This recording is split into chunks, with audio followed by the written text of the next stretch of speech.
Friends, ಇದು ಒಂದು ನಮ್ಮ ಹತ್ರ R15V2 ಬಂದಿತ್ತು. ಇವತ್ತು R15V2 ಏನು ಪ್ರಾಬ್ಲಮ್ ಅಂದರೆ ಇಂಜಿನ್ ಪೂರ್ತಿ ರೀಬಿಲ್ಡ್ ಮಾಡಿದ್ವಿ. ಇಂಜಿನ್ ರೀಬಿಲ್ಡ್ ಮಾಡಿದ್ಮೇಲೆ ವಿಡಿಯೋ ಯಾಕೆ ಬರ್ತಾ ಇದೆ ಅಂದರೆ ಕಸ್ಟಮರ್ ಇದ್ರು ಅವ್ರ ಮುಂದೆ ಹೇಳೋಕ್ಕೆ ಸರಿಯಾಗಲ್ಲ, ಅವ್ರಿಗೆ ಭಾಳ ಬೇಜಾರು ಅನಿಸ್ತೈತಿ.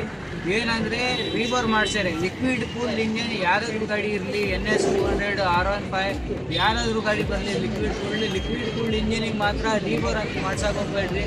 ಸ್ವಲ್ಪ ದುಡ್ಡು ಉಳ್ಸೋಕ್ಕೆ ನೀವು ನೋಡ್ತೀರಾ, ಪ್ರಯತ್ನ ಮಾಡ್ತೀರಾ, ಅದು ಆಗಲ್ಲ. ಯಾವುದೇ ಕಾರಣಕ್ಕೆ ಸಾಧ್ಯನೇ ಇಲ್ಲ. ರಿವ್ಯೂ ಮಾಡಿದ ಮೇಲೆ ಏನಾಗ್ತದೆ ಅಂದರೆ ಸ್ವಲ್ಪ ಲೋಕಲ್ ಪಿಸ್ಟಿಂಗ್ ಸಿಗುತ್ತೆ, ಒರಿಜಿನಲ್ ಪಿಸ್ಟಿಂಗ್ ಸಿಗಲ್ಲ.